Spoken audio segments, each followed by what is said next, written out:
Hello guys, আসসালামু আলাইকুম। আজকে আপনাদের সাথে শেয়ার করব লাল শাকের তরতরা। রুই মাছ দিয়ে লাল শাকের তরতরা। চলেন রেসিপিটি দেখে নিই। প্রথমে একটি হাঁড়িতে তেল দিয়ে দিলাম। এখন পেঁয়াজ কুচি দিয়ে দিব। পেঁয়াজ কুচিগুলো ভালোভাবে নেড়ে চেড়ে দিব। পেঁয়াজ কুচিগুলো বাদামি কালার আসা পর্যন্ত ওয়েট করতে হবে। আবারও একটু নেড়ে চেড়ে দিলাম।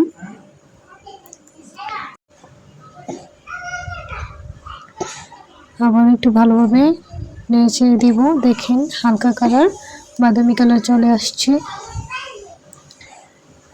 এখন 1 কাপ পরিমাণের পানি দিয়ে দিব।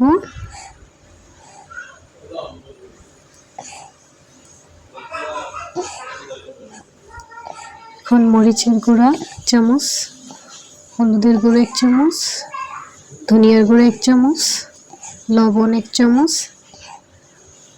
মশলাগুলো ভালোভাবে মিশিয়ে নিব।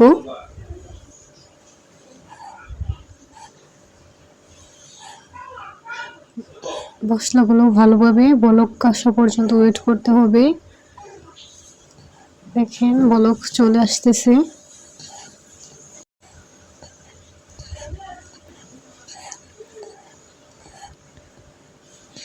এখন এখানে মাছগুলো দিয়ে দিব। মাছগুলো ভালোভাবে নেড়েচেড়ে দিব। মাছগুলোকে 5 মিনিটের মতন জাল করে নিব।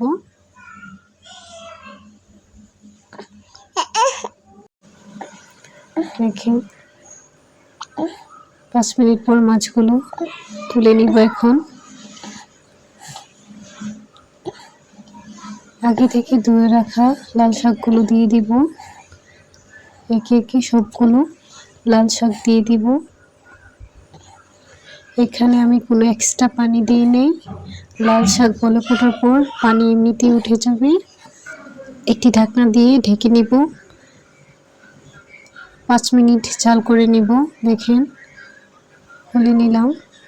এখন দেখেন সাইড থেকে পানি উঠতেছে। লাল শাকগুলোকে আবার একটু নেড়ে চেড়ে দিব। লাল শাকগুলোকে 10 থেকে 15 মিনিট আমি জাল করে নিব। এক্সট্রা কোনো পানি দরকার নেই এখানে।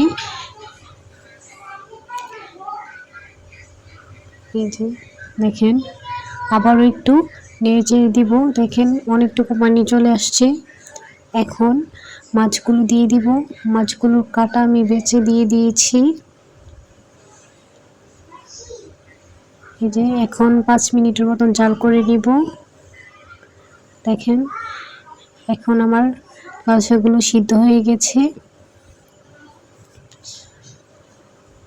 অবশ্যই একবার হলো বাসায় ট্রাই করবেন। এই লাল শাকের তরকারিটা অনেক মজার। এই যে দেখেন কি সুন্দর হয়েছে, মাশাআল্লাহ। অবশ্যই একবার ট্রাই করবেন।